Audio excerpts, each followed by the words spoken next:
प्रलंबित मागण्या पूर्ण करण्यासाठी उमेद अभियानाच्या महिला व कर्मचारी संघटना यांच्या वतीने गुहागरमध्ये तालुकास्तरीय मेळावा पार पडला। यावेळी पंचायत समिती गुहागर येथून उमेदच्या 5000 महिला घोषणा देत तहसीलदार कार्यालय येथे धडकल्या। तहसीलदार, पोलीस निरीक्षक, गुहागरचे आमदार भास्कर जाधव यांना निवेदन देण्यात आलं।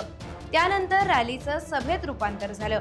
या रॅलीत उमेदचे अधिकारी, पदाधिकारी, बचत गटाच्या सीआरपी, बँक सखी, बचत गट सभासद आदी गुहागर तालुक्यातून सहभागी झाले होते।